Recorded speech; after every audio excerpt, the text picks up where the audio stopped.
And now time for the 30-second board. Let's roll out some of the hot topics.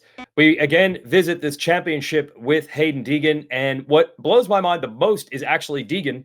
JT, when we first heard about this kid on YouTube, he was doing backflips at 10 years old. His dad is like a freestyle legend. But what's really funny is, to me, Deegan's strength is fitness and consistency, not spectacular. He does some spectacular things, but to me, it's probably the opposite of the way people thought this would look. Yeah, the kid is gritty, right? He looks like and I would think you have to say he's the fittest rider in this class. When the conditions are the most difficult, that's when he shines. And yes, to your point, when you look at the opportunities he's been given along the way, and his dad kind of going and blazing his own path, it's just not something we would have associated with Haiden Deegan. And I think he has bucked that trend, and he is doing it the right way. Even his harshest critics have to just kind of sit up and say, hey, man, he's the real deal. Yeah, he is not afraid to put in the work and to keep trying to get better. And that's what makes it exciting, even going forward into the 450s, whenever that happens, maybe a year or two. Let's go to the other riders in the SMX standings. This will be what the seeding would conceivably look like when the playoffs begin. Deegan is going to be the #1 seed. Kitchen, Vial, that's not a surprise. Shimoda got surgery on the collarbone. He might be back for Charlotte. That's a big might. Collarbones, it's all over the map, how quickly you can heal. More on that later when we talk about Nate Thrasher, who is somehow still 20th. And these are the riders that are in. Something interesting you pointed out, JT, is that Cameron McAdoo, I think he's 23rd.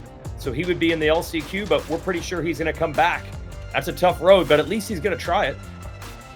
Yeah, I think a guy that can win, he can win this championship if all things were equal, right? And he's going to have to, at each round, go through the LCQ. And remember, even though the likelihood of him getting in through those LCQs is pretty high, he's then going to have one of the last gate picks for each of those motos at each playoff round. So it's a really, really tough road for him to go. But hey, this is a guy that won Monster Energy Supercross rounds, and he's taking advantage of that rule that will get him into those LCQs.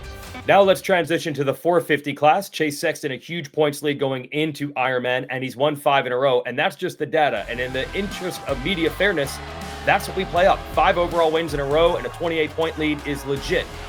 He made some mistakes, you can see there, but he's still getting the job done.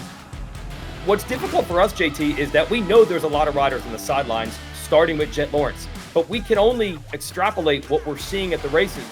Jett himself might be watching these races saying, he's only winning because I'm not there. We don't know. So let's just put Sexton in the position he's in. He's dominating right now. What does this mean when these guys eventually come back, which could start in the SMX playoffs?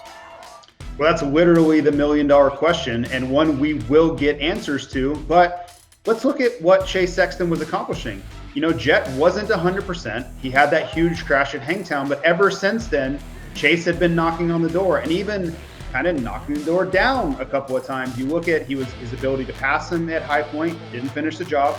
His ability to finish the job at Southwick, and that was kind of the last time we saw Jett. So I think Chase is looking at it like, would I win every moto?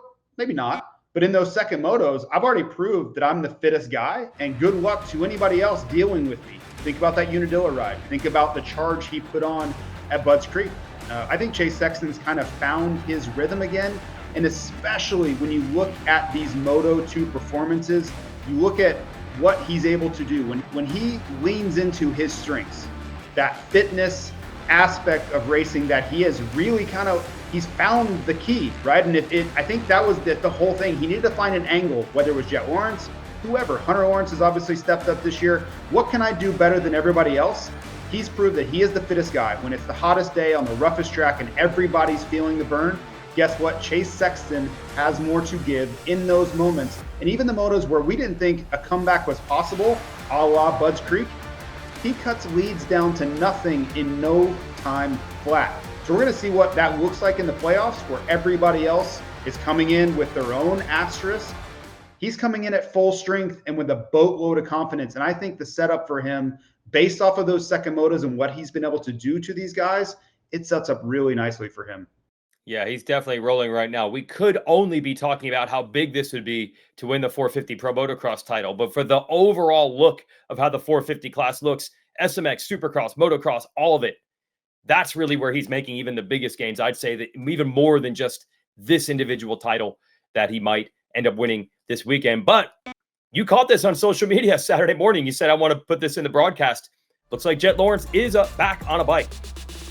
Yeah, and it was earlier than I thought. And even though it's earlier, it's still going to be a very limited amount of time that we have for Jett Lawrence to be back, right? You think about 3 full weeks of riding before he shows up at Charlotte and has to contend and defend that Super Motocross World Championship. And yes, I think he'll be fast, but the preparation level is a whole different thing. Now, I will compare and contrast that to Cooper Webb, who had so much more time than this.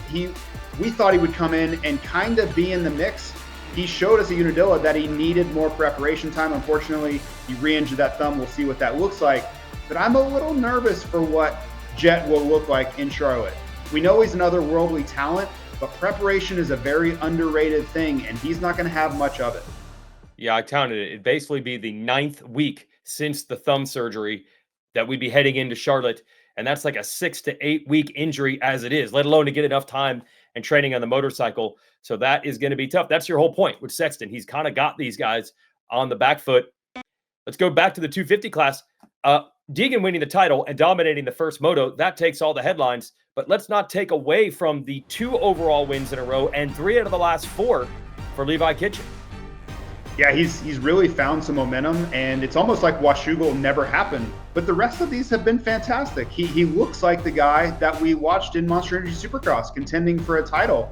Even this weekend, he was sick, under the weather. He really showed that in the first moto, and then somehow he found the strength to not only hold off a Chance Hymas, but actually pull away a little bit. So it has to feel great for Levi Kitchen, and he's really getting hot at the right time. Doesn't matter what sport you're in, you can do great things if you get momentum at the right time of the season, and Levi Kitchen has a lot of that right now. Obviously, Eli Tomac, a topic, the 4-time 450 motocross champ, finally returning to the series for the first time since 2022. He missed a lot of time with injury. Now, look, I know he finished 11th in the second moto, and that is way, way, way, way below the typical Eli Tomac standard. But I actually didn't think the weekend was that bad. His goal was to be around the podium. If you take Moto 2 out, I think he was just tired from the break. Everything else, he was like the 4th best guy. Qualifying, first moto. I think that's okay for your first race back. Yeah, it's funny for me, the qualifying sessions and the first moto were better than I expected. I didn't think with short preparation time that he would be that good, on pace, fit, be able to not only pull away from Jason Anderson, but actually close a little bit on Aaron Plessinger. That was a surprise to me. The second moto was maybe a little bit worse than I expected. I didn't think he would end up 11th, but to your point, I just think the day caught up with him. One more bit of news that dropped this week. We just found out Eli Tomac has now officially re-signed with the Monster Energy Yamaha Star Racing team for 2025. We did expect him to go back there, but what is cool is that they've already announced this is for the full season. Monster Energy Supercross, Pro Motocross, and the SMX Playoffs and World Championship next year. Eli had started the previous 2 seasons saying Supercross for sure, and then maybe Motocross and maybe SMX after that. Now he's already decided he's in for the full season, and it's also worth noting, he says this will be the final year of his career, 2025. We'll move to Ken Roczen as our next topic.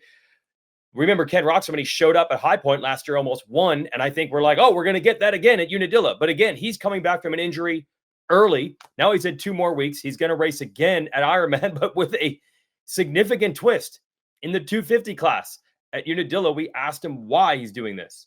It's just a for fun thing, honestly. Like, I haven't ridden a 250 in so long, and especially on Suzuki. I think last time was maybe like 2010 or something like that. So it was just a fun decision that I made and basically asked my team. And it took a little bit of work, of course, but yeah, it was purely out of joy. Well, this is it. We want to pitch it as a Ken Roczen versus Haiden Deegan battle, but honestly, JT, you and I have gone back and forth for like a million hours on all these different podcasts and shows. There is no possible way to truly know what we're going to get out of Ken Roczen on a 250. It's just a guess at this point. Well, of all the things on my bingo card that I expected to see, Ken Roczen on a 250 in 2024 was not it. But I am so here for this. This is awesome, right? We have a championship already crowned. I felt like the weekend we could have gone in a little bit subdued. Just the excitement had kind of left the series. But oh no, Ken Roczen on a 250 for the first time in a very long time. It's going to be great. I don't have any preconceived notions of how he's going to do. I think the package is going to be okay. You know, he's going to lean on a lot of the development that the BarX Suzuki team has done. So I think the motorcycle will be fairly competitive. Now, will it be on the same level that Haiden Deegan's Yamaha is? Probably not. But I think just having him out there for fun with really no expectation, no pressure, it's a win for everybody. This is an awesome thing to have happen to the sport. Yeah, that's going to be hard to predict, and that's what makes it fun to watch. And part of the reason Roczen can do this, when you look at the SMX playoff standings, what's cool is he had already looked it up and realized he can't really move up or down with one more race on a 450. So why not just have some fun? And when we show you the points, there's a couple things that you want to note. And really, Sexton's already wrapped up the #1 seed. We'll get a little further into the details and some other spots with Clinton Fowler and SMX Facts later. We just want to point out that battle to get in. And that's kind of stabilized a little bit. Dean Wilson showed up at Budds Creek, but it did not go well for him. But if you look at this group of like Welton and Harlan and Nicoletti and Koulas and a lot of these guys, they can jump 2 or 3 spots real quick this weekend. And 2 or 3 points might be 10 grand or something by the time we're done in Las Vegas. It absolutely can be. And poor Dino, he's going up against the Chiz, right? And you should just know better. You should know better that that is an immovable force that you're not going to be able to do anything with. And Chisholm is going to be in. You know, it's an awesome thing at his age to be a part of this thing and still just proving people wrong. That's what Chiz does. But this battle, these things never happened before last season. This is a whole new dynamic for these riders, and Dino's moving heaven and earth, traveling from continent to continent, trying to show up to make it to this.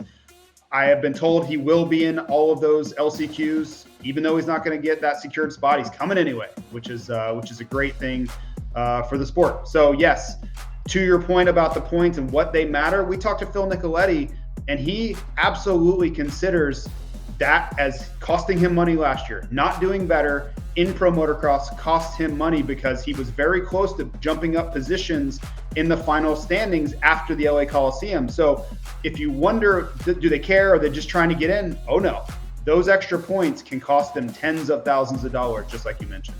Yeah, I think Phil literally said he thinks he could have made $35,000 more if he had had more seeding points, but instead he went to the LCQ. And Colt Nichols was the master last year. He made about $100,000 because he really peaked at the right time, just got in, really did well at the 3 races. That's what's on the line for these privateer type riders. And on the completely different end of the spectrum, a lot coming up at Ironman. There will be a scouting moto combine event on Friday, but not in it will be Drew Adams, the new AMA Nicky Hayden Horizon Award winner from Loretta's, the best rider transitioning to the pros. We saw great performances from him in Supercross Futures early in the year, so it's time to brace pro for real. He'll be in the 250 class at Ironman. Yeah, it should be fun. I mean, he has really dominated the amateur scene, whether it was Futures or the Combine. You know, he raced in Canada quite a bit this summer as well, so it's going to be fun to watch him line up for real with the best 250 riders in the country and just see where he stacks up. Yeah, we'll have more data on pro debuts of the past and maybe what to think about with Adams, with Clinton Fowler and SMX Facts later. As for that combine, so who becomes the favorite with Adams moving on? I think one name would obviously be Cole Davies, who was a little underwhelming at the combine at Redbud, had some moments at Loretta's that were good. We know how fast he is in Supercross. He's won multiple Futures races. Here's the name I'm going to say to watch for. Caden Dudney, a B rider for Team Green. He was the best B rider of the week at Loretta's. He had the fastest lap time of the week at Loretta's. Faster than Adams, but when he rode, I think the track was a little bit smoother, so take that for what it's worth. But I would not be surprised at the end of this weekend if people aren't saying maybe Caden Dudney is the next Drew Adams, even though he's just a B rider. Yeah, I think Cole Davies has the most to prove. He's on the team that's winning the 250 Pro Motocross Championship. He's on the team that, you know, they wheeled Cooper Webb, they wheeled Eli Tomac. It's the team that all these 250 riders seem to want to be on, right? And he has this fantastic opportunity. And we know the leash is very short. The expectations are extremely high at Monster Yamaha Star Racing. So he needs to get it done, right? His biggest competition just exited stage left and moved up. Cole Davies, you have to show up in these moments. We know how these races are judged. Now, is anything going to happen with his future? No. But I think to continue the story, right, to show that he is on the path to being the guy they expect him to be, days like Saturday, you know, Friday, Saturday, You have to win. You have to win when you're supposed to win. Hey, there's one other team everyone wants to be on, at least this year, Team USA for the Motocross of Nations. First of all, it's refreshing to have this problem. Too many good riders that want to participate. I think we all know Chase Sexton is a shoe-in. Deegan hasn't really said either way about him racing a 250. You do hear some Chance Hymas chatter in the 250 class if Deegan doesn't go, because Deegan says he's got, I think, get the wrist fixed that he hurt before Supercross, or he might race. But the real position that everyone's buzzing about is the second 450 rider. Will it be Aaron Plessinger? Would it be Justin Cooper? I think Cooper Webb would like to go. He got hurt again at Unadilla. And then, of course, there's Eli Tomac. What do you do here, JT? For me, if Deegan is willing to go, which someone told me yesterday, he's in. I don't know that to be fact, but again, this is the bench racing we get into. He's a no-brainer if he wants to go. Chase Sexton, no-brainer for, I think, the MX1 spot and kind of that open MX3, MX Open spot. That's where I think the arguments come in. Should it be Justin Cooper? Should it be AP? Are they still considering Eli Tomac? All those things are not decided as far as I know of the week leading up to Ironman. I think we have one more weekend to kind of see what these guys have. But I think the greatest part of all of this is we have riders that want to go in 2024. If we have the best team we can get and everybody wants to go, let the cards fall where they may. I'm good with the rest. All right, let's wrap this show up. We have so much to be ready for at Ironman. Here's how you can watch Race Day Live, presented by motorsport.com at 10 a.m. Eastern Time on Saturday. That's 1 hour of qualifying coverage. The motos start at 1 Eastern. You can watch the whole thing on Peacock or the SMX Video Pass outside the United States. Again, stay tuned right through the end of the motos, where we'll be able to go to the pits and watch some of the championship celebrations and more. Because as the Pro Motocross finale, JT, we've got special awards: Rookie of the Year, Team of the Year, Mechanic of the Year. Sometimes they hand out Truck Driver of the Year, maybe Podium Interviewer of the Year. Hi folks, Lee Diffie from NBC Sports here. If you truly enjoyed what you just watched, you can get more news, interviews, and highlights by subscribing to the Motorsports on NBC YouTube page. You can get it all, so go for it.